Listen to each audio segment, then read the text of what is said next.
बिस्मिल्लाहिर्रहमानिर्रहीम। अस्सलाम वालेकुम स्टूडेंट्स, मैं हूं हसान फरीद, आपका फिजिक्स टीचर। स्टूडेंट्स, आज का हमारा लेक्चर है इलेक्ट्रॉन वोल्ट के बारे में। इलेक्ट्रॉन वोल्ट किस चीज का यूनिट है, ये हम जानेंगे आज के लेक्चर में। तो आइए स्टूडेंट्स, स्टार्ट करते हैं आज का लेक्चर। स्टूडेंट्स, आपको मालूम है डेली लाइफ में हमारे पास ऐसे बहुत से प्रोसेस है जिसमें एनर्जी चेंज होती है। ये जो एनर्जी का चेंज है या ये जो एनर्जी होती है डिफरेंट ऑब्जेक्ट्स की, ये हम कैलकुलेट करते हैं एक यूनिट में जिसे हम कहते हैं जूल्स। ये ऐसा यूनिट है एनर्जी का। लेकिन स्टूडेंट्स, होता क्या है कि सम टाइम हमारी डेली लाइफ में एनर्जी चेंजेस इतनी छोटी होती हैं, इतनी स्मॉल होती हैं कि वो जो एनर्जी चेंजेस हमारे पास आती हैं उनकी वैल्यूज बहुत कम होती हैं। फॉर एग्जाम्पल, अगर मैं एक ब्लू फोटोन की बात करूं तो ये जो एक सिंगल फोटोन है ब्लू लाइट का, इसकी एनर्जी होती है 4.4 इंटू 10⁻⁻19 जूल्स। आप देख रहे हैं ये जो एनर्जी है, इसमें 10⁻⁻19 का जो फिगर है वो बता रहा है कि एनर्जी बहुत थोड़ी है। अब क्या है कि हमें इतनी थोड़ी एनर्जी चेंजेस के लिए कोई ऐसा यूनिट चाहिए जो इस लेवल का हो, यानी बहुत छोटे स्केल की एनर्जीज को डिस्क्राइब करने के लिए हमें एक यूनिट चाहिए। वो जो यूनिट है उसे हम कहते हैं इलेक्ट्रॉन वोल्ट, जो कि आज का हमारा आर्टिकल है। तो पहली बात हमें क्या पता चली आज के आर्टिकल से कि इलेक्ट्रॉन वोल्ट क्या है। इलेक्ट्रॉन वोल्ट एनर्जी का ही एक यूनिट है। ना सिर्फ ये एनर्जी का ही एक यूनिट है, बल्कि ये एनर्जी का एक बहुत छोटा यूनिट है। जब बहुत स्मॉल एनर्जी चेंजेस इन्वॉल्व हो, जैसे फोटोन में मैंने बात की, जैसे इलेक्ट्रॉन में बात करेंगे आगे, तो वहां पर हमारे पास जूल एक बहुत बड़ा यूनिट होता है। उसको हम यूज नहीं करेंगे, उसकी जगह इलेक्ट्रॉन वोल्ट को यूज करेंगे। अब कुछ ऑब्जेक्टिव्स हैं, मैं इससे पहले कि इलेक्ट्रॉन वोल्ट को डिफाइन करूं वो ऑब्जेक्टिव्स मैं आपके सामने लिख देता हूं। पहली चीज क्या है जी, उसमें याद रखिएगा इलेक्ट्रॉन वोल्ट के बारे में आप लोग पहली बात याद रखेंगे कि what is electron volt. Electron volt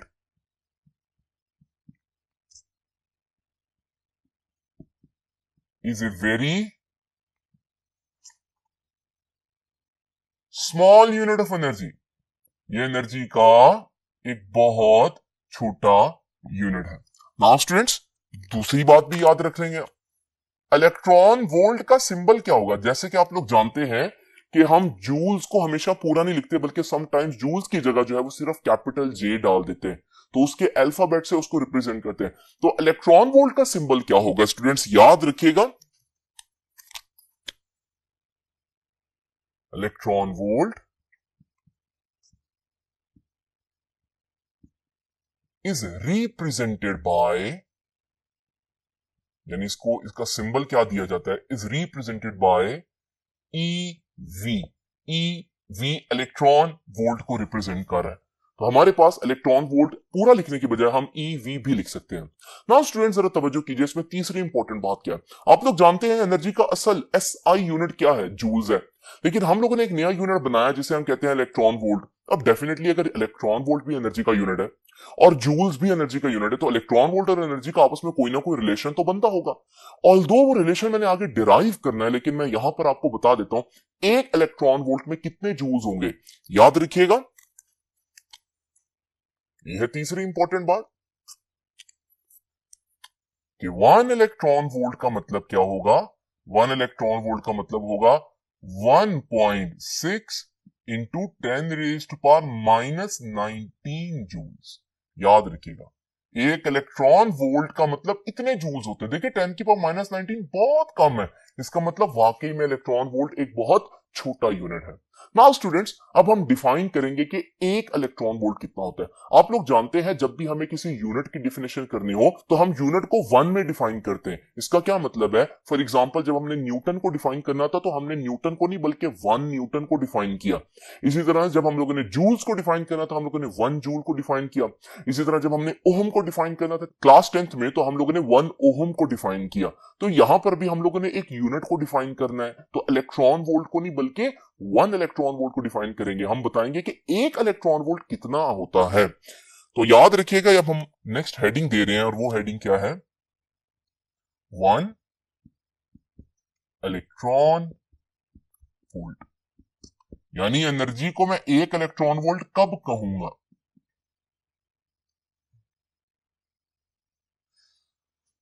students, जैसे कि आप लोग जानते हैं कि जब भी हम इलेक्ट्रोस्टैटिक्स में कोई कॉन्सेप्ट देते हैं चार्जेस के बारे में, तो हम उसका एक आसान हल ये देते हैं कि बच्चे पहले ग्रेविटी में वही कॉन्सेप्ट समझ लें, क्योंकि अगर ग्रेविटी में वही कॉन्सेप्ट उनको एक दफा समझ में आ जाए तो फिर इलेक्ट्रोस्टैटिक्स में समझना कोई मसला नहीं है, क्योंकि दोनों की जो थ्योरी है वो काफी मिलती जुलती है। आप लोग जानते हैं स्टूडेंट्स कि हम लोगों ने देखा कि जमीन के ऊपर अगर कोई चीज मौजूद हो तो जमीन उसको अपने सेंटर की तरफ अट्रैक्ट करती है। ये अट्रैक्टिव फोर्स जो है वो ग्रेविटेशनल फोर्स है। अब क्योंकि ये फोर्स अट्रैक्टिव है, अगर आप इस ऑब्जेक्ट को थोड़ा सा हाइट पर ले जाएं तो आपने इसकी अट्रैक्टिव फोर्स के अगेंस्ट काम किया। जब भी आप अट्रैक्शन के अगेंस्ट काम करेंगे तो डेफिनेटली आपका बहुत वर्क लगेगा। यहां पर भी ऐसा होगा, आपका काफी वर्क लगेगा। बहरहाल आप इस ऑब्जेक्ट को इस हाइट पर ले आए। याद रखिएगा, जब आपका वर्क लगा है अट्रैक्टिव फोर्स के अगेंस्ट काम करने में, तो यही वर्क आपका एनर्जी बनकर स्टोर हो गया। तो हम कहेंगे बॉडी के पास इस वक्त ग्रेविटेशनल पोटेंशियल एनर्जी है। नाउ स्टूडेंट्स जरा तवज्जो कीजिएगा, हमें कैसे पता चलेगा इसके पास एनर्जी स्टोर हुई है? आप सिंपल एक छोटा सा एक्सपेरिमेंट करें। आप इस ऑब्जेक्ट को छोड़ दें, क्या ये इधर ही खड़ा रहेगा? नहीं, बल्कि ये नीचे को फौरन ही जाना शुरू कर देगा, जिससे ये पता चल रहा है कि वाकई उस पॉइंट के ऊपर इसमें कुछ एनर्जी स्टोर हो गई थी। तो मैंने असूल क्या बताया? असूल ये है कि जब भी आपके पास कोई अट्रैक्टिव फोर्स हो, जैसे इस केस में ग्रेविटी है, और आप उस अट्रैक्टिव फोर्स के अगेंस्ट एक ऑब्जेक्ट को मूव करें, डिस्प्लेस करें, तो आप उसमें वापस जाने की एक एबिलिटी क्रिएट कर देते हैं। और जो वापस जाने की एबिलिटी है, इसे हम बोलते हैं कि आपने उसमें एक एनर्जी क्रिएट कर दी, और वो एनर्जी आपको पता चलेगी जब आप उस सब्जेक्ट को छोड़ेंगे। नाउ स्टूडेंट्स, इस कॉन्सेप्ट को तो हमने समझ लिया। आइए इसी कॉन्सेप्ट्स को हम इलेक्ट्रोस्टैटिक्स में अप्लाई करते हैं। जरा इमेजिन करें कि मेरे पास दो प्लेट्स हैं, एक पॉजिटिव प्लेट है और एक नेगेटिव प्लेट है। आप लोग जानते हैं जिस तरह से मैसेज ग्रेविटेशनल फील्ड क्रिएट करते हैं, इस तरह से चार्जेस इलेक्ट्रिक फील्ड क्रिएट करते हैं। तो ये भी तो ऑपोजिट चार्जेस ही हैं, तो यहां पर भी एक इलेक्ट्रिक फील्ड क्रिएट हो जाएगी दोनों प्लेट्स के दरमियान। नाउ स्टूडेंट्स जरा तवज्जो कीजिए, अगर एक इलेक्ट्रॉन जो है वो यहां पर पड़ा, तो आप लोग जानते हैं कि वो इस पॉजिटिव प्लेट के साथ चिपका रहेगा। आप कह सकते हैं कि ये इलेक्ट्रॉन इस पॉजिटिव प्लेट की वजह से अट्रैक्ट हो रहा है, यानी यहां भी ये अट्रैक्शन की फोर्स है। अब जरा इमेजिन करें, मैंने क्या कहा था आपको, अगर आप अट्रैक्टिव फोर्स के अगेंस्ट किसी ऑब्जेक्ट को डिस्प्लेस करें तो आप उस ऑब्जेक्ट पर वर्क करते हैं, जो कि उसमें एनर्जी बनकर स्टोर हो जाता है। यानी कि इलेक्ट्रॉन अब जहां पर पहुंच चुका है, इसमें इलेक्ट्रॉन के पास कुछ एनर्जी स्टोर होगी, क्योंकि मैंने इलेक्ट्रॉन के ऊपर लगने वाली अट्रैक्टिव फोर्स के अगेंस्ट काम किया। वो और बात है, यहाँ ये अट्रैक्टिव फोर्स ग्रेविटेशनल फोर्स नहीं है, यहाँ पर ये अट्रैक्टिव फोर्स जो है वो इलेक्ट्रिक फोर्स है, चार्जेस के दरमियान जो होती है। नाउ स्टूडेंट्स, मुझे कैसे पता चलेगा इस इलेक्ट्रॉन के पास यहाँ एनर्जी स्टोर हो चुकी है? बहुत आसान तरीका, आप इसको यहाँ पर छोड़ दें, आप देखेंगे ये फौरन ही पॉजिटिव प्लेट की तरफ भागेगा, जिसका मतलब ये है कि इसके पास कुछ ना कुछ एनर्जी स्टोर हो गई थी। तो स्टूडेंट्स, आप लोगों ने देखा कि इलेक्ट्रिक फील्ड के अंदर भी जब आप चार्जेस को मूव करते हैं तो चार्जेस एनर्जी गेन और एनर्जी लूज करते हैं, बिल्कुल वैसे जैसे ग्रेविटी में मैस एनर्जी गेन और एनर्जी लूज करते हैं। ये जो हमारे पास एनर्जी है, इसे हम बोलते हैं पोटेंशियल एनर्जी। लेकिन क्योंकि इलेक्ट्रिक फील्ड के अंदर ऐसा हो रहा है, तो इसे अब मैं ग्रेविटेशनल पोटेंशियल एनर्जी नहीं कहूंगा, इसे कहूंगा इलेक्ट्रिक पोटेंशियल एनर्जी। तो पहली बात हम लोगों ने क्या सीखी कि जब भी आप एक इलेक्ट्रॉन को इलेक्ट्रिक फील्ड में मूव करेंगे तो वो एक एनर्जी गेन और लूज करेगा। ये हमारे पास एनर्जी जो है वो इलेक्ट्रिक पोटेंशियल एनर्जी कहलाती है। नाउ स्टूडेंट्स, ये एनर्जी 1 इलेक्ट्रॉन वोल्ट कब होगी? क्वेश्चन तो ये है। हम लोगों ने ये सीख लिया कि इलेक्ट्रिक फील्ड में इलेक्ट्रॉन के मूवमेंट से कभी इलेक्ट्रॉन एनर्जी गेन करता है, कभी इलेक्ट्रॉन एनर्जी लूज करता है। लेकिन ये एनर्जी 1 इलेक्ट्रॉन वोल्ट कब होगी? क्योंकि हमने तो इसको डिफाइन करना है। तो स्टूडेंट्स, इसी सिनेरियो को हम थोड़ा सा स्पेसिफिक कर देते हैं। जरा इमेजिन करें, मेरे पास दो प्लेट्स हैं, लेकिन दोनों प्लेट्स के दरमियान जो पोटेंशियल डिफरेंस है वो 1 वोल्ट का है, और मैं दोनों प्लेट्स के दरमियान एक इलेक्ट्रॉन लेता हूं। जब मैं इस इलेक्ट्रॉन को ऊपर लेकर जाऊंगा तो अट्रैक्टिव फोर्स के अगेंस्ट लेकर जा रहा हूं, डेफिनेटली उसमें एनर्जी स्टोर होगी। लेकिन कितना ऊपर लेकर जा रहा हूं, कितने डिफरेंस पर लेकर जा रहा हूं? 1 वोल्ट के डिफरेंस पर, क्योंकि दोनों प्लेट्स के दरमियान 1 वोल्ट का पोटेंशियल डिफरेंस है। तो जब ये इलेक्ट्रॉन ऊपर पहुंचेगा तो याद रखिएगा, इस वक्त इसके पास एनर्जी स्टोर होगी ना। कितनी एनर्जी स्टोर होगी? 1 इलेक्ट्रॉन है और 1 वोल्ट के पोटेंशियल डिफरेंस पर गया हुआ है, तो फिर कितनी एनर्जी स्टोर होगी? Definitely 1 electron volt. तो सिंपल कॉन्सेप्ट है स्टूडेंट्स, 1 इलेक्ट्रॉन वोल्ट कब एनर्जी स्टोर होती है? जब एक इलेक्ट्रॉन को आप 1 वोल्ट के पोटेंशियल डिफरेंस से मूव करें, तो वो जो एनर्जी गेन या लूज करेगा, उस एनर्जी को हम कहते हैं 1 इलेक्ट्रॉन वोल्ट।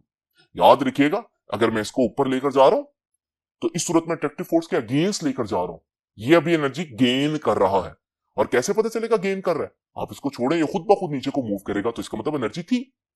लेकिन अगर इलेक्ट्रॉन यहां पर हो और मैं इसको नीचे लेकर आऊं, जब मैं इसको नीचे लेकर आऊंगा उस सूरत में इसके पास एनर्जी लूज होगी सारी की सारी। इस पॉइंट पे इसके पास कोई एनर्जी नहीं है। कैसे पता चलेगा? आप इसको छोड़ दें, क्या ये वापस ऊपर को जाएगा? नहीं जाएगा। इसका मतलब इस सूरत में इसने एनर्जी लूज की। तो आपने देखा एनर्जी गेन भी कर सकता है इलेक्ट्रॉन, लूज भी कर सकता है। लेकिन उस एनर्जी को 1 इलेक्ट्रॉन वोल्ट कब कहेंगे? दोबारा देख लीजिए, जब एक इलेक्ट्रॉन 1 वोल्ट के पोटेंशियल डिफरेंस पर मूव करे, तो फिर याद रखिएगा वो जो एनर्जी गेन करेगा या लूज करेगा वो 1 इलेक्ट्रॉन वोल्ट कहलाएगी। तो याद रखिएगा स्टूडेंट्स, इस डेफिनेशन को हम लिख देते हैं। What is 1 electron volt? It is defined as amount of energy gained, जो इलेक्ट्रॉन हासिल करे, गेन, और लॉस्ट या लूज करे। कौन लूज करे या गेन करे? By an electron,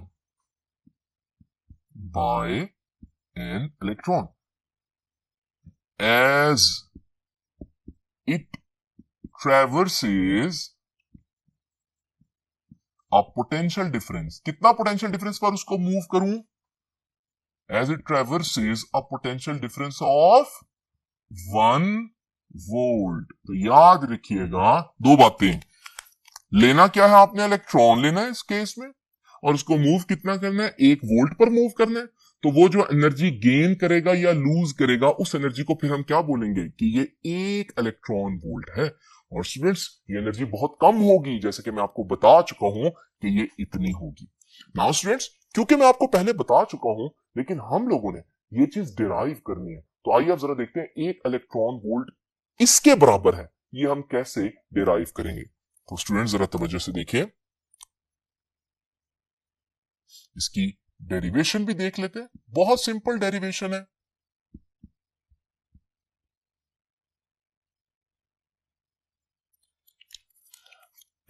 now student, सबसे पहले तो जो मैंने आपको अभी बताया कि मेरे पास 2 प्लेट्स हैं और इलेक्ट्रॉन जो है वो पॉजिटिव प्लेट से लगा हुआ है, और इस इलेक्ट्रॉन को ये पॉजिटिव प्लेट अपनी तरफ अट्रैक्ट कर रही है। तो जब मैं इस अट्रैक्टिव फोर्स के अगेंस्ट इसको डिस्प्लेस करूंगा, तो मैं इस पर वर्क कर रहा हूं, तो डेफिनेटली इसकी एनर्जी बढ़ रही है। तो जब ये इलेक्ट्रॉन यहां पर मौजूद होगा, इसके पास एनर्जी होगी। कौन सी एनर्जी होगी स्टूडेंट्स? Potential energy. क्योंकि पोजीशन चेंज होने पर जो एनर्जी आ जाती है उसे हम कहते हैं पोटेंशियल एनर्जी। लेकिन यहां किस फील्ड में पोजीशन चेंज की है? क्या ग्रेविटी में की है? नहीं, यहां इलेक्ट्रिक फील्ड में की है। तो इसलिए इस पोटेंशियल एनर्जी को हम इलेक्ट्रिक पोटेंशियल एनर्जी कहेंगे। तो याद रखिएगा, ये इलेक्ट्रिक पोटेंशियल एनर्जी जो इसमें स्टोर हुई है, इसका फॉर्मूला हम लोग पढ़ के आए हैं। जरा तवज्जो से आप लोगों ने देखना है। हम लोगों ने ये जो इसकी एनर्जी स्टोर हुई है, इसे हम कह देते हैं डेल्टा यू।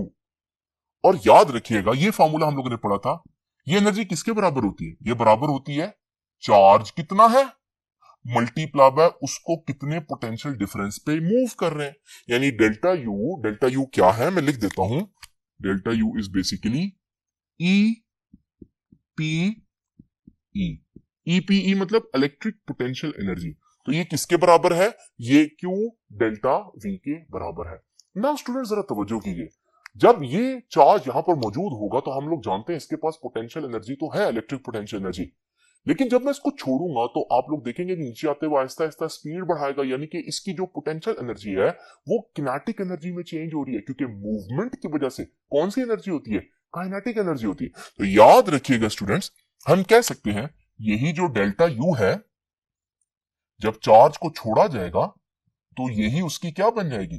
काइनेटिक एनर्जी बन जाएगी।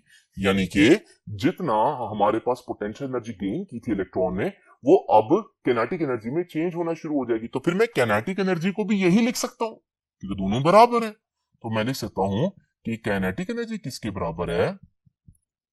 Q delta we. Now students, Q क्या है? क्यू तो चार्ज है। और याद है आप लोगों को, चार्ज हमने क्या डिसाइड किया था? चार्ज हमने डिसाइड किया था कि कौन सा चार्ज लेना है? इलेक्ट्रॉन। तो पहली बात, यहां तो हम लेंगे इलेक्ट्रॉन। और डेल्टा वी वो पोटेंशियल डिफरेंस है जिस पर हम उसको मूव करें, वो भी हमने डिसाइड किया हुआ है। कितने डिफरेंस से मूव करने? आज 1 वोल्ट से। अब जब ये दोनों वैल्यूज में यहां पर पुट करूंगा, तो आइए जरा देखते हैं इसका क्या आंसर निकलेगा। तो स्टूडेंट जो अभी तक इक्वेशन हमारे पास आई है उसको मैं एक दफा लिख देता हूं। तो वो इक्वेशन है delta kinetic energy is equal to Q delta V. देखिए मैं बताया क्यू क्या है, चार्ज, और इलेक्ट्रॉन पर कितना चार्ज होता है, क्योंकि हमने चार्ज एक इलेक्ट्रॉन लेना है, तो इलेक्ट्रॉन पर कितना चार्ज होता है जी, इलेक्ट्रॉन पर चार्ज होता है 1.6 into 10 raise to power minus 19 coulomb.